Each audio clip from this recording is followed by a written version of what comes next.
추석에 복 많이 받으세요. 예수 믿는 우리는 날마다 명절입니다. 주님과 함께하는 그날이 명절이죠. 이제 오늘부터 또 2달 동안 시편을 함께 말씀을 나누려고 합니다. 사도행전과 시편을 제가 번갈아서 말씀으로 함께 은혜 나누려고 하는 이유는 사도행전은 교회 전체 공동체에 대한 말씀이고요. 시편은 개개인의 인간사에 대한 하나님의 메시지가 담겨져 있어요. 그래서 이게 함께 균형이 맞춰가야 되거든요. 신앙이라는 것이. 시편은 인간의 생로병사 희노애락이 묻어나 있는 인생사의 여정이라고 볼 수 있습니다. 그래서 시편을 우리가 읽으면 또 은혜가 더 되는 이유는 시편은 성공한 사람들의 이야기만 나와 있지 않아요. 사랑하는 이야기, 좋은 이야기만 기록되어 있지 않고 실패하고 좌절하고 절망하고 때로는 하나님께 버림받은 사람들의 이야기, 그런 피를 토하는 그런 심정의 이야기가 시편에 가감없이 나와 있습니다. 그래서 저는 복음이 능력이라고 믿는 사람입니다. 왜냐하면 우리 삶이 떠난, 삶에서 동떨어진 말씀은요, 염불이에요. 그것은 절대 복음이 되지를 못해요. 예수님이 오셔서 가난하고 병든 사람에게 야, 너 좀 열심히 살지 왜 이랬어? 너 몸 관리 좀 잘하지 이게 뭐냐? 이런 말 하신 적 한 번도 없어요. 같이 울어주셨어요. 저는 예수님의 삶이 사랑 그 자체지만 참 경이롭고 놀라운 것이 나사로가 죽었을 때 죽은 나사로를 주님이 살려주시잖아요. 그 능력이 분명히 있으셨고 당신 안에는 이미 계획이 있었어요.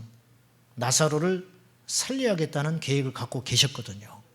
그런데 초상집에 가셔서 그 울고 있고 좌절하고 있는 집안의 기둥이 죽어버렸어요. 마르다 마리아가 절망하고 깊이 울고 있을 때 주님이 뭐 하는 짓이야? 믿음 없이. 내가 왔잖아. 응? 내가 평소에 너희한테 가르치는 게 이거밖에 안 돼?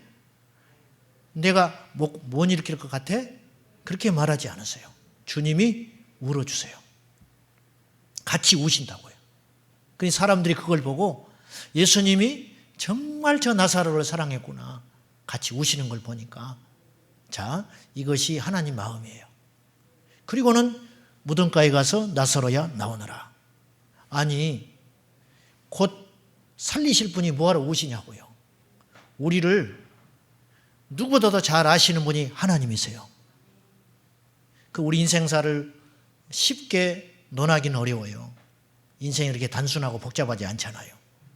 제가 인생을 감히 논하기에는 너무 적은 나이지만 목사라는 이유로 영의 눈으로 시야를 볼 때 인생사는 그렇게 단순하거나 교과서적으로 흘러가지 않습니다. 그런데 여러분이 한 가지 분명히 아실 것이 있어요. 광야 인생길에서 우리 하나님 붙잡으면 산다는 거예요. 우리가 보이는 세계를 자꾸 집착합니다. 누가 망했대, 누가 살았대, 누가 잘 됐대, 못 됐대. 이게 눈에 보이는 세계를 자꾸 보는데 성경은 눈에 보이는 세계보다 더 중요한 세계가 있다는 거예요. 그것이 바로 믿음의 세계입니다. 히브리서 11장 3절 말씀에 우리가 믿음으로, 믿는다는 걸 전제하고 믿음으로 모든 세계가 하나님의 말씀으로 지어진 줄 아나니 보이는 것은 나타난 것으로 말미암아 된 것이 아니니라. 놀라운 영적 비밀을 가르쳐줬어요. 이 말을 쉽게 표현하면 이거예요. 눈에 보이는 세계가 다가 아니다. 눈에 보이는 세계를 움직이는 진짜 세계가 있다. 그 세계가 눈에 보이지 않지만 분명히 존재하고 더 위력이 있는 믿음의 세계다. 그래서 우리가 믿음의 세계가 부여해야 됩니다. 그리고 믿음의 세계가 건강해야 합니다. 할렐루야. 그래서 예배하는 거, 하나님께 기도하는 거, 또 사랑하는 거. 이번 추석인데 추석도 이 돈만 있으면 황폐해져요. 황폐하고 그런 대화들을 우리가 예수 믿는 사람이 할 것이 아니라 눈에 보이지 않는 세계, 눈에 보이지 않는 가치 예배하고 격려하고 힘든 사람을 따뜻히 맞이해주는 그런 섬김의 모습들, 이런 것들이 영적 자산이라는 거예요. 이것이 허물어지면 눈에 보이는 세계가 무너지는 금방입니다. 이걸 우리가 꼭 알아야 됩니다. 그래서 현실적이지 않는 말씀은 복음이 아니에요. 사랑하는 여러분, 예수 믿는 사람들이 굉장히 많이 속아요.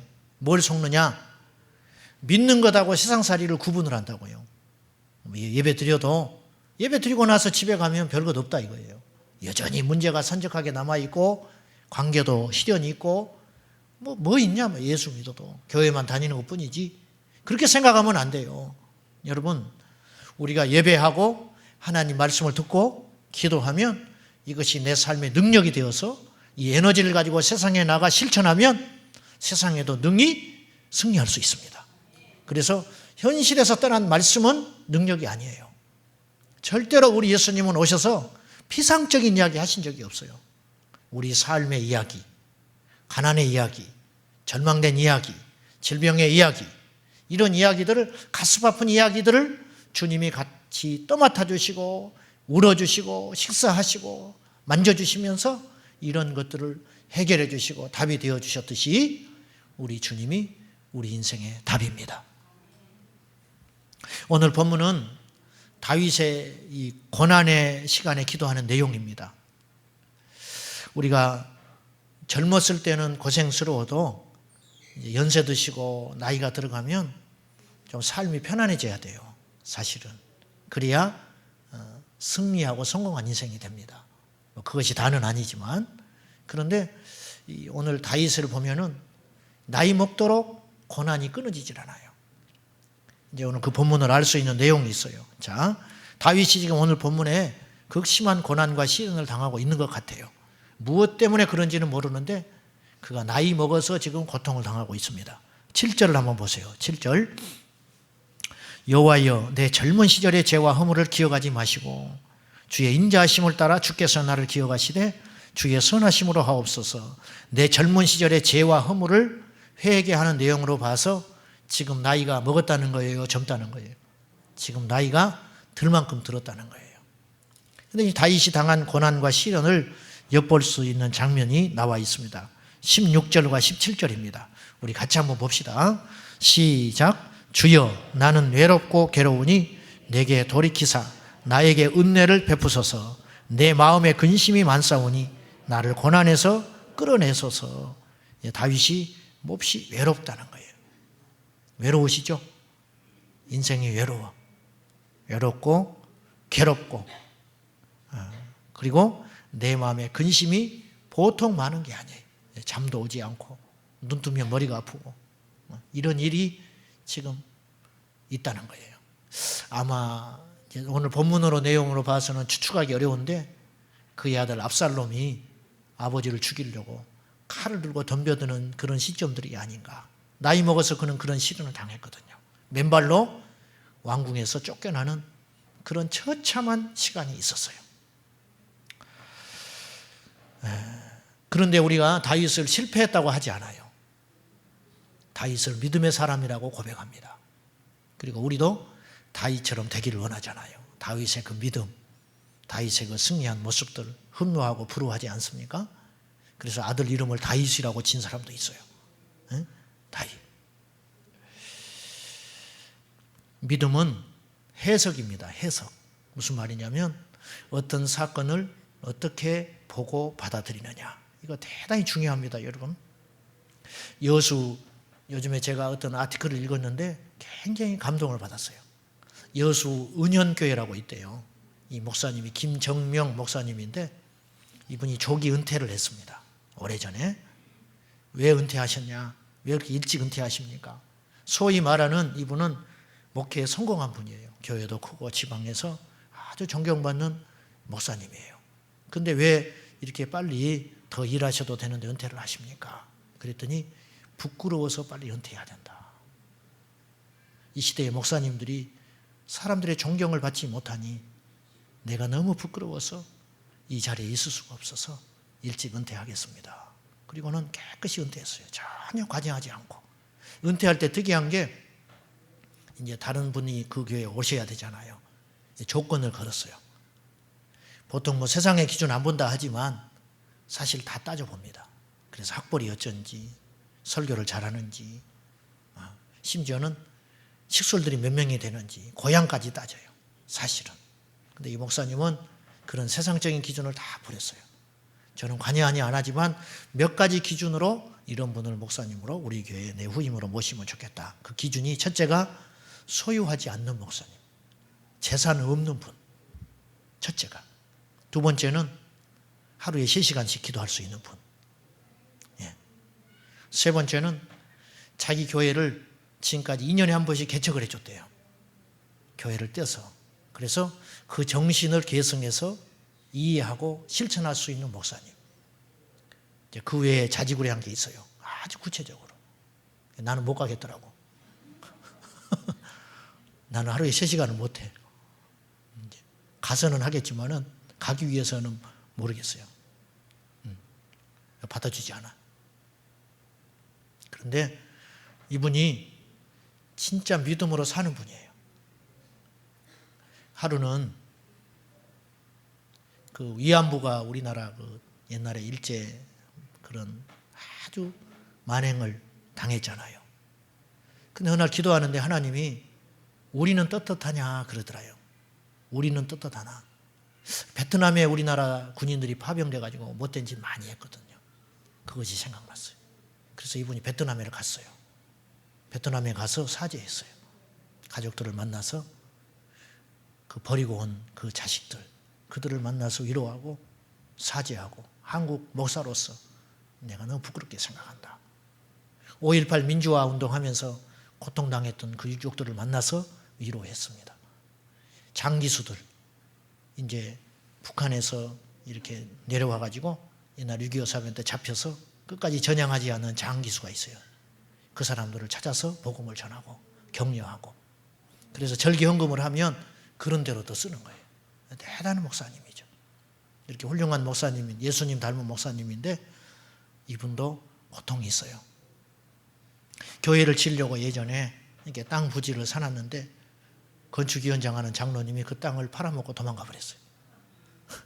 그래서 그 빚을 지금까지 갖고 있어요. 교회는 지었는데. 자기 딸, 둘째 딸이 교통사고가 나가지고 눈을 실명했어요. 한쪽 눈이 완전 실명하고 한쪽 눈도 시력이 너무 나빠져서 지팡이를 짚고 다녀요. 이 목사님이 인터뷰할 때 눈물이 글썽글썽해서 이렇게 이야기하셨어요. 내가 할 수만 있으면 내 눈을 떼어주고 싶다. 근데 병원에 갔는데 딸의 신경이 너무 망가져서 이식을 받을 수 없는 지경이라는 거예요. 그러면서 이분이 눈물을 흘렸어요. 이렇게 성자 같은 목사님도 인생에 고난이 있는 법이에요. 그런데 이분이 믿음으로 고백합니다. 내 딸이 눈이 그렇게 점점 멀어져 가고 이제 완전 실명이 될지도 몰라요. 시간이 가면. 결혼도 하지 않고 앞길이 창창한 잘 키운 딸이 하루아침에 그렇게 일이 벌어졌다 이거예요. 그런데 이 일이 불편한 일이지만 불행한 일은 아닙니다. 목사님이 그랬다는 거예요. 낱말이니까 우리가 이렇게 이야기하는지 몰라요. 우리가 그런 일을 닥칠 때 과연 그렇게 해석할 수 있을까? 이번에 추석도 믿음으로 해석을 해보세요. 참 불행하게요. 추석 명절 끝나고 제일 많이 이혼을 한대요.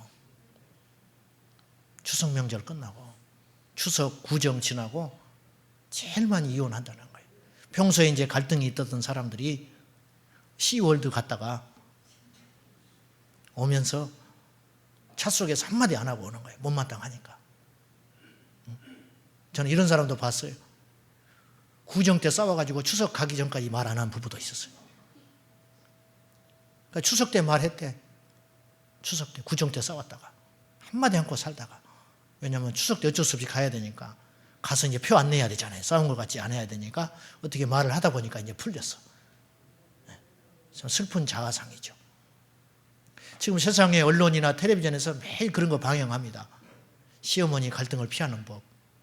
어떻게 하면 스트레스 적게 받을까? 이런 거 나오죠.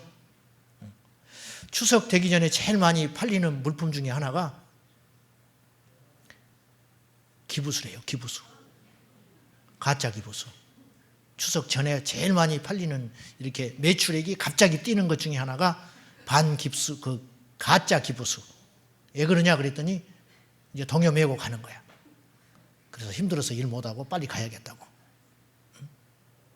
그리고 추석 끝나면 제일 많이 매출이 오르는 게 여자들 옷이라는 거예요. 여인들 옷이나 이런 거. 이제 그가 스트레스 푸는 거예요. 이제 쇼핑하면서. 제가 이제 슬프게 생각하는 것은 세상의 가치관이 자꾸 그런 쪽으로 유도를 해가요. 이기적이고 자기밖에 모르게 만들고 관계성을 깨치고 성숙하지 못한 미숙아로 자꾸 언론들이 끌고 갑니다. 그래서 함께 사는 법을 몰라요. 더 가슴 아프게 생각하는 건 예수 믿는 사람도 그런 가치관에 점점 물들어간다는 거예요. 여러분, 이번에 추석을 믿음으로 잘 해석하세요. 전도할 수 있는 기회, 나를 섬길 수 있는 기회를 주셨구나. 하나님이 이렇게 힘든 가정에 나를 보내신 이유가 어디에 있는가? 남들은 시어머니한테 대우를 받는다는데 나는 이게 뭔가? 그렇게 생각하지 말고 하나님께서 누군가 이 가정에 보내야 했는데 하나님이 내가 감당할 수 있기 때문에 이런 십자가를 주시고 이 가정에 보내셨구나. 그런 믿음으로 승리하시기를 바랍니다. 믿음은 해석이에요. 해석을 잘 하세요. 해석을. 오늘 이제 다윗이 고백을 합니다. 5절에 이런 고백을 해요. 자, 5절 한번 봅시다. 같이. 자, 같이 봐요. 시작. 주의 진리로 나를 지도하시고 교훈하소서. 주는 내 구원의 하나님이시니 내가 종일 주를 기다리나이다. 다윗에게 구원은 하나님밖에 없어요. 내 구원의 하나님. 그렇게 고백합니다. 주님은 하나님을 내 자신의 구원의 오직 유일한 통로라고 고백합니다. 구원을 좁게 말하면 죽어서 천국 가는 것이 구원이에요. 그런데 넓은 의미로 구원을 정의해 보면 이 땅에 사는 동안 주님과 함께 살면서 누리는 천국의 기쁨이에요. 이게 구원입니다. 이게 구원. 기억하십시오. 모든 문제를 해결하실 수 있는 분은 우리 하나님이에요. 이 말씀을 제가 이제 말씀을 준비하고 묵상하는데 주님이 저에게 주시는 깨달음이 하나 있었어요. 그건 무엇이냐면, 야, 종아, 세상에 하나님 안 믿는 사람은 하나님을 구원의 주로 안 믿는 것이 당연하다. 그렇죠. 모르니까 그렇죠. 그런데 내가 너무 마음 아프게 생각하는 건 예수 믿는 사람들조차도 하나님을 전적으로 안 믿어. 적어도 예수님을 믿는 우리는 오직 구원의 방법이 하나님이라고 고백할 수 있어야 합니다. 근데 이걸 안 믿는다는 거예요. 세상 사람들이 하나님을 안 믿는 건 당연한 거예요. 그런데 매주 예배드리고 기도하고 새벽기도 쌓고 봉사하는 우리들도 문제가 닥치면 하나님을 안 찾고 방법을 찾는 거예요. 사람한테 찾아다니고 하나님께 엎드리질 않아요. 우리의 구원은 하나님이에요. 이걸 안 믿는다는 거예요. 다윗은 이 극한 어려움 시련 가운데 구원의 하나님을 찾습니다. 이게 너무 당연한 것 같지만 이게 사실은 쉽지 않은 일이에요. 그런 사람이 얼마나 있겠어요. 이스라엘 백성들이 광야에서 40년을 연단받을 때 먹을 물이 없습니다. 먹을 양식이 없습니다. 입을 옷이 없습니다. 요즘같이 나이론 옷이 아니잖아요. 금세 헤어져 버리는 거예요. 그 다음에 거할 장막도 시원찮아요. 이것들을 다 주님이 해결해 주셨어요. 할렐루야. 우리 인생이 광야예요. 인생 광야길에서 해결하시는 분은 우리 하나님이라니까요. 이걸 안 믿는 거예요. 이스라엘 백성들이 계속 의심하고 반역하고 하나님께 불신을 보입니다. 그래서 가나안 땅에 들어가지를 못하고 약속은 받았지만 가지를 못하고 광야에서 헤매다가 다 멸망하고 마는 거예요. 우리가 이렇게 오래 예수를 믿었으면 이제 모든 것을 공급하시는 분이 하나님이라는 것 정도는 알았으면 믿어야 할 것 아닙니까? 신명기 8장 2절과 3절에서 주께서 모세를 통해 말씀하십니다. 너희로 이 광야 40년을 걷게 하는 이유가 뭐냐? 너희를 낮추시고 줄이게 하신 이유가 무엇이냐? 너희를 시험하사 너희의 마음이 어떠한지, 너희가 하나님의 명령을 지키는지 알게 하려 하심이라. 그 하나님이 두드려 보시려고 정말 고난 가운데서도 밥을 찾지 않고 하나님을 찾는지, 시련 가운데에서도 인간을 쫓지 아니하고 하나님의 방법을 찾는지, 하나님이 그 마음을 테스트해 보기 위해서 그렇게 하셨다는 거예요. 그래서 신명기 8장 3절에 너희를 낮추시고 너희 조상도 알지 못하던 만나를 너희에게 먹이신 것은 사람이 떡으로만 사는 것이 아니오 여호와의 입에서 나오는 말씀으로 사는 것을 알게 하려 하심이니라. 고생도 할 만큼 했잖아요. 우리가 시련도 당할 만큼 당해봤잖아요.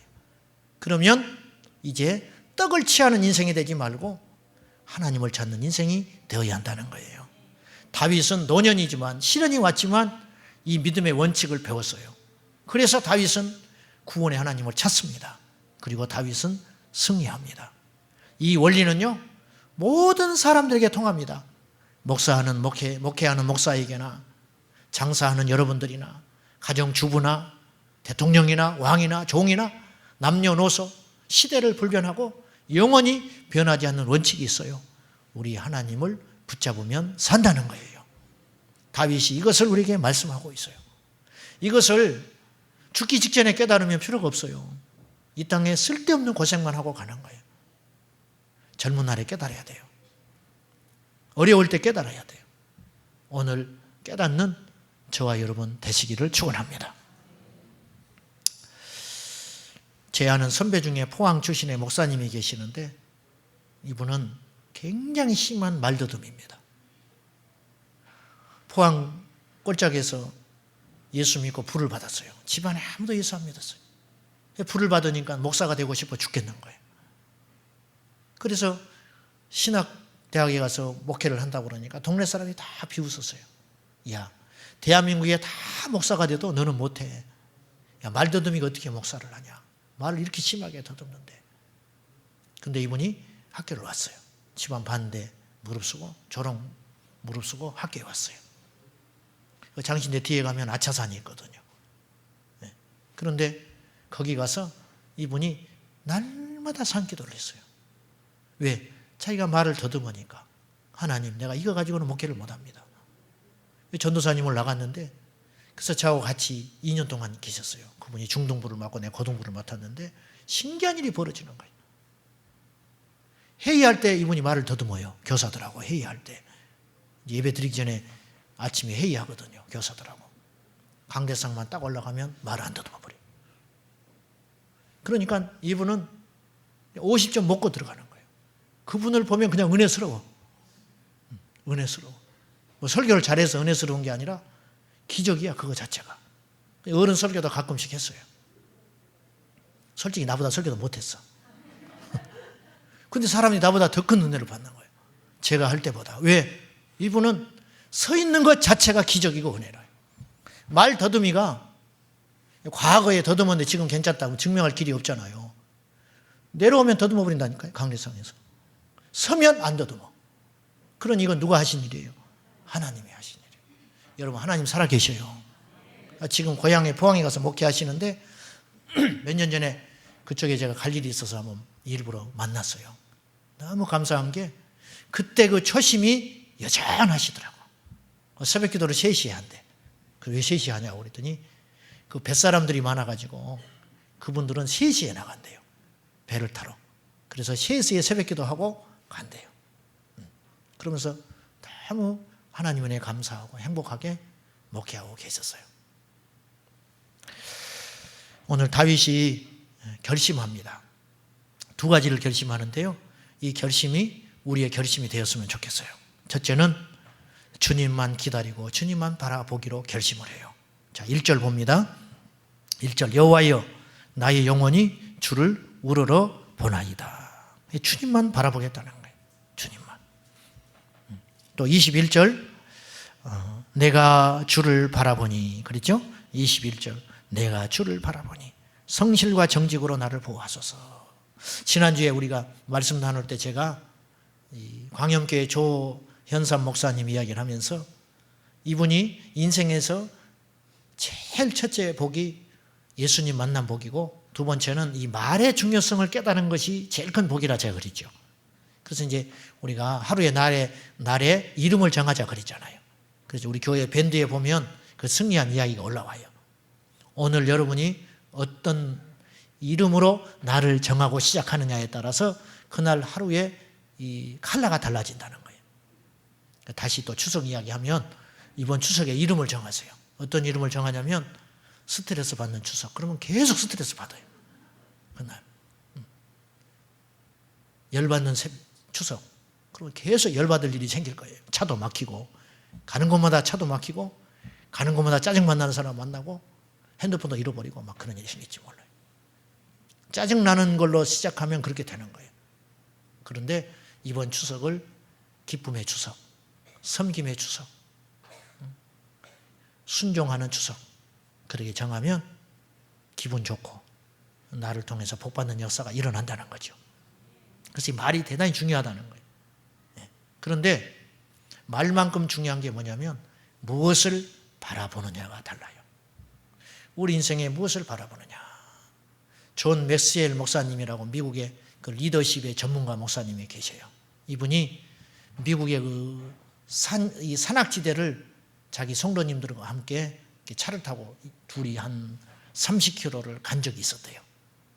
근데 이 교회 그 집사님이 아주 전문 사냥꾼이에요. 그런데 이분이 차고 가면서 목사님 저기 토끼 보이시죠? 그러더라는 거예요. 안 보여 자기 눈에는. 목사님 저기 다람쥐 2마리 앉아있는 거 보이시죠? 안 보여 아무리 이야기해줘도. 사냥꾼 눈에는 그게 보이는 거예요. 토끼가 보이고 노루가 보이고 다람쥐가 보이는 거예요. 목사님은 아무것도 안 보여. 저는 어디 가면 교회만 보여요. 목사니까. 우리 집사님 피부샵을 오픈한 다음부터는 어디 가면 전부 피부샵만 보이는 거예요. 왜 이렇게 피부샵이 많지? 그전에는 관심이 없었는데 너무 많은 거예요.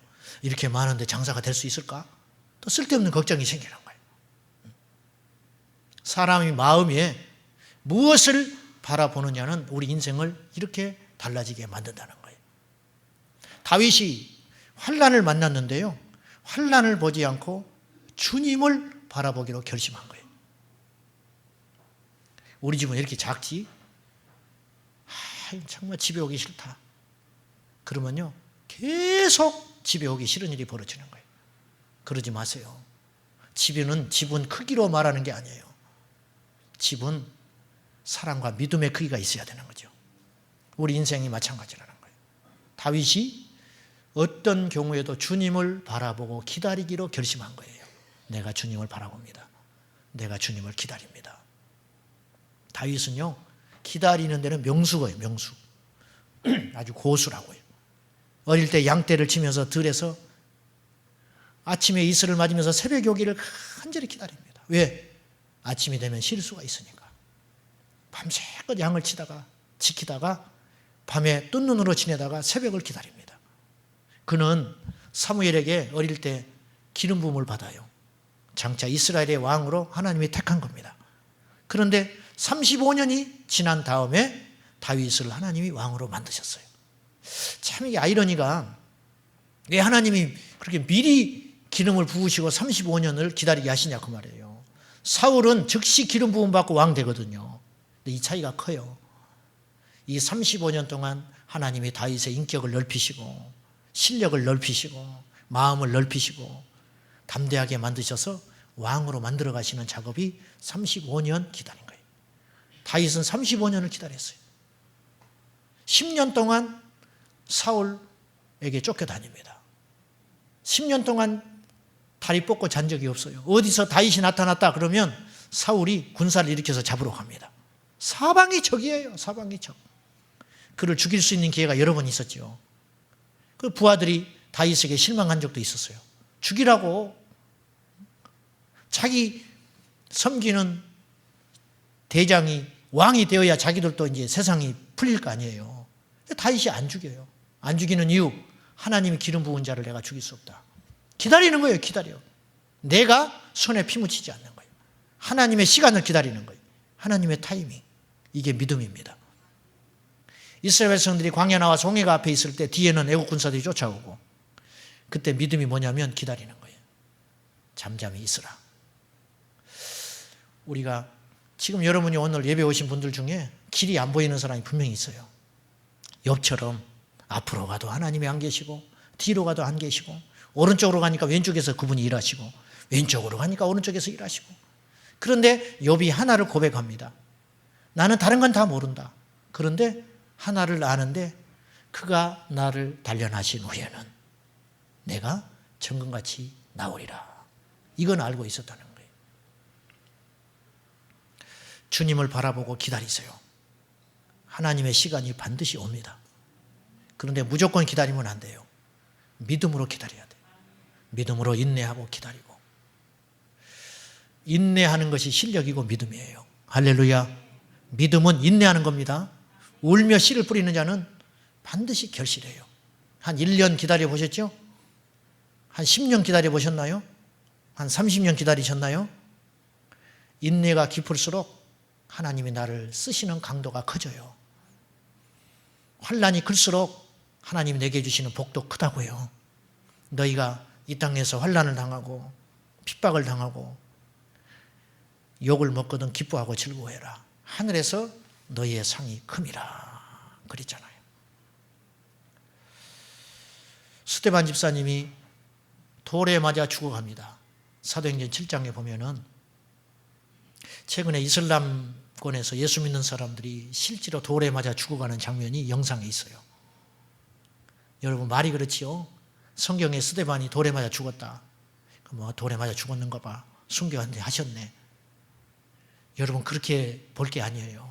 머리가 터지고 다리가 꺾이고 얼굴에 피투성이가 돼가지고 죽어가는데 경찰이 안 말려요. 이슬람 교도들이라. 그냥 옆에서 웃고 구경하고 돌로 가서 치고 주먹으로 와서 치고 침 뱉고 발로 차고, 그래서 길거리에 쓰러져서 죽어버리는 거예요. 스데반 집사님이 돌에 맞아 죽었어요.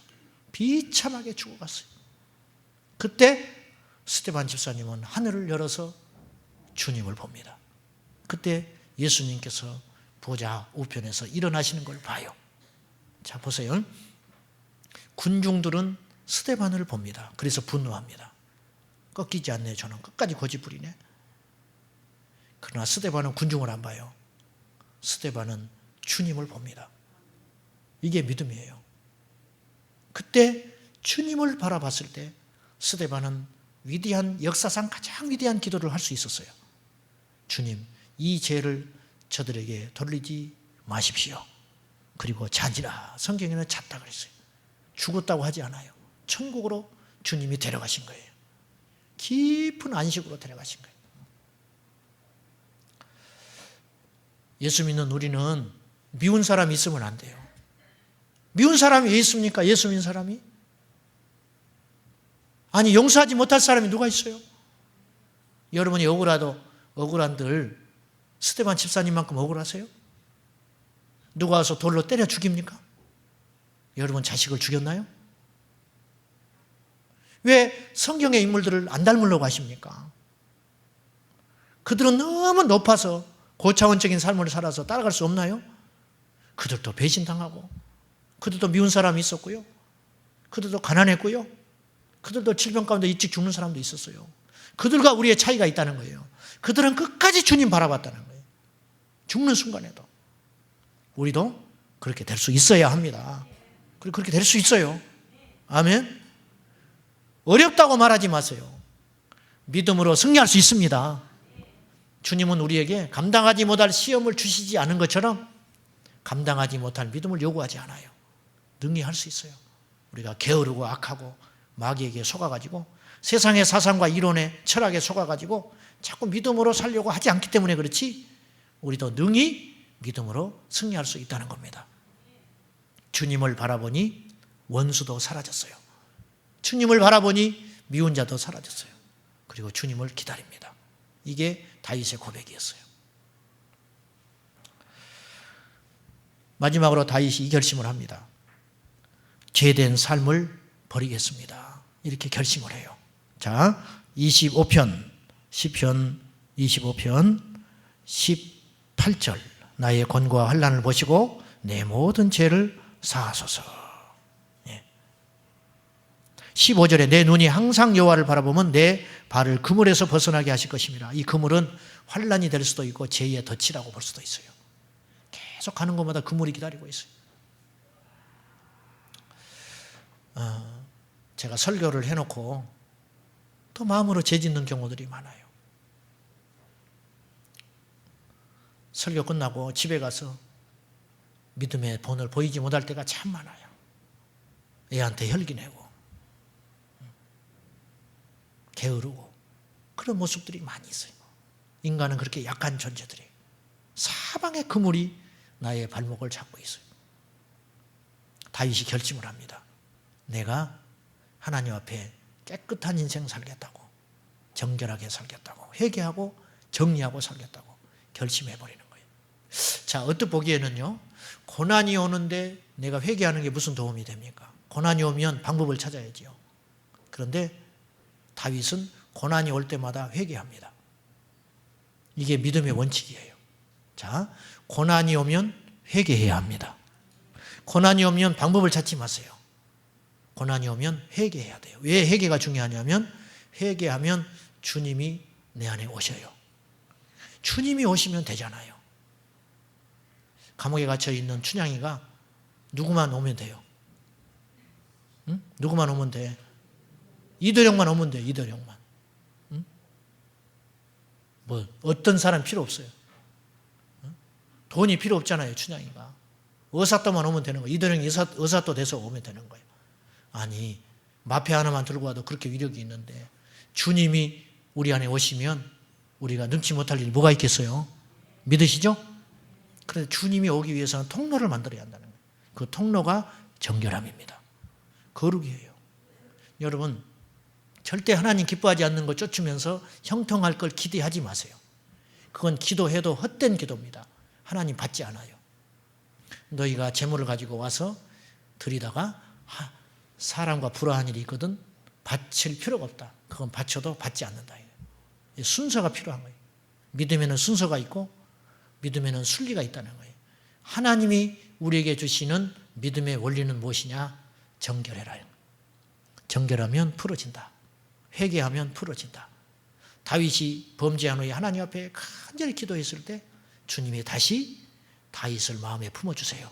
그래서 내 마음에 합한 자라. 그렇게 인정해 주시잖아요. 회개는 구체적이어야 합니다. 우리 다 회개해요. 하나님께 와서 눈물 흘리고 회개하고. 그런데 그 회개가 열매를 맺지 못하는 이유는 입술로만 회개하기 때문에 그래요. 주님, 제가 저 사람 용서합니다. 근데 용서 안 했어요. 말만 용서했지. 네. 자, 진정한 회개는 뭐냐? 아까 여수 운영교회 김정명 목사님 이야기를 다시 한번 할게요. 이분이 군대에 있을 때 이 보급창고에서 회계를 맡았다는 거예요. 젊은 날에. 그래서 옛날에는 군대가 비리가 참 많았어요. 그래서 상사들이 막 기름을 갖다 팔아먹고 이런 일이 비일비재했잖아요. 그런데 수십 년 전에 자기 상사가 이 기름을 자꾸 팔아먹는 상사가 있었던 거예요. 그래서 이분이 너무 마음이 괴로운 거예요. 그래서 그렇게 하지 말라고. 말을 안 들어. 그래서 나중에는 못 견디고 이분이 다른 데로 부서로 옮겼어요. 이 목사님이 군대에 있을 때. 수십 년이 흘러 목사가 됐는데 어느 날 하나님께 새벽에 기도를 하는데 하나님이 그걸 지적하시더래.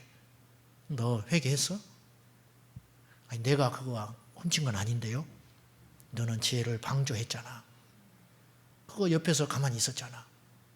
깊이 회개합니다. 하나님 어떻게 할까요? 그랬더니 계산을 해보니까 그 당시 팔아먹은 휘발유 값이 한 30만 원 되더래. 자기가 아는 것이. 그래서 30만 원을 모아가지고 돈을 만들어서 봉투에다가 붙여서 편지를 써서 국방부에 보냈어요. 내가 오래전에 어디 부대에서 근무할 때 이런 일이 있었는데 내가 그걸 맡았었는데 그걸 내가 방조해가지고 이런 일이 벌어졌습니다. 어떻게 될까요? 결과가 어땠을 것 같아요? 편지가 다시 돌아왔어요. 뭐냐면 마음은 알겠는데 이걸 어떻게 밝혀낼 방법이 없다는 거예요. 목사님 마음은 충분히 아니까 국방부에서 다시 돈 돌려보냈어요. 방법이 없다고. 자, 돈이 문제가 아니에요. 그 번잡한 것을 하고 편지를 쓰고 자기 수치를 드러내고 했다는 것이 보통 일이 아니잖아요. 여러분, 이게 진짜 회개입니다. 우리가 10년 동안 회개만 하고 있는 사람이 있어요. 말로만. 안 되죠. 안 바뀌시죠? 진정한 회개는 삶이 따라가야 회개예요. 내가 말을 너무 함부로 하는 것 같아. 막 기도해요. 금식도 하고. 어느 때는 입을 쥐어뜯는 사람도 있어. 그럼 뭐해? 며칠 지나면 또 말 실수하고 있는데 그건 회개가 아니에요. 진짜 회개는 내가 말로 넘어지게 한 사람 있잖아요. 그 사람을 찾아가서 무릎을 꿇어야 돼요. 그래야 내가 그 문제가 해결되는 거예요. 이런 참된 회개가 우리나라 한국 기독교인 중에 몇 프로나 되겠어요? 제가 볼 때는 0.1%도 안 될 거라고 생각해요. 사람은 완전하지 않습니다. 그래서 시련이 오고 고난이 오고 환난이 옵니다. 우리가 다른 사람 완전하기를 원하거든요. 그런데 그 사람도 나에게 완전함을 요구해요. 완전한 사람은 하나도 없어요. 그래서 시련이 옵니다. 그래서 환난이 옵니다. 베드로 사도는 우리에게 큰 위로의 말씀을 주셨어요. 저는 그 말씀에 너무 위로를 받았어요. 형제들아, 너희가 세상에서 불같은 시련을 어려움을 당하는 것을 이상한 일로 여기지 말아라. 이상한 일이 아니라는 거예요. 예수님이 광야에 있을 때 마귀로부터 시험을 받아요. 근데 우리가 무엇이라고 시험을 안 받겠어요? 시험은 옵니다. 시련은 옵니다. 그러나 주님 바라보고 잠잠히 주목하며 나갈 때 주님이 우리의 편되어 주셔서 우리와 함께 하시고 승리하시고 이기게 하시고 천국 같은 삶을 살도록, 가난해도 힘들어도 병들어도 천국 같은 삶을 살 수 있도록 인도해 주십니다. 최근에 우리 교회에 오신 분이 계세요. 이분이 2년 동안 예수님을 떠난 분이에요. 근데 또 교회로 전화가 왔어요. 그래서 우리 교회를 이제 오셨는데 이분이 큰 시련이 있습니다. 그래서 제가 그랬어요. 하나님이 이 집사님을 사랑하는 겁니다. 잘 되고 승승장구했으면 2년 동안 주님 떠나서 계속 잘 됐다면 하나님 찾겠냐. 그런데 시련을 통해서 하나님께 깨닫고 돌아왔으니 하나님이 집사님 가정을 정말 사랑하는 겁니다. 여러분 그렇죠? 그래요, 안 그래요? 세상에서 제일 버림받은 인생이 누군지 아세요? 예수님 안 믿고도 잘 되는 인생이에요. 사랑하는 여러분, 깨닫고 돌아와서 예수님 앞에 관계가 회복되어서 이 땅을 정복하고 다스리는 영적 제사장으로 우리 모두 승리하시기를 축원합니다. 주님을 바라봅시다. 주님을 기다립시다. 그리고 주님 앞에 우리의 정결한 삶을 드립시다. 기도하겠습니다. 주님만 바라봅니다. 주님만 기다립니다. 그리고 주님께 나의 죄를 정리합니다. 주님 오셔서 나의 삶을 믿음으로 해석할 수 있는 은혜 주시고 어떤 경우에도 주님만을 굳게 붙잡을 수 있도록 도와주시옵소서. 예수님의 이름으로 기도하옵나이다. 아멘.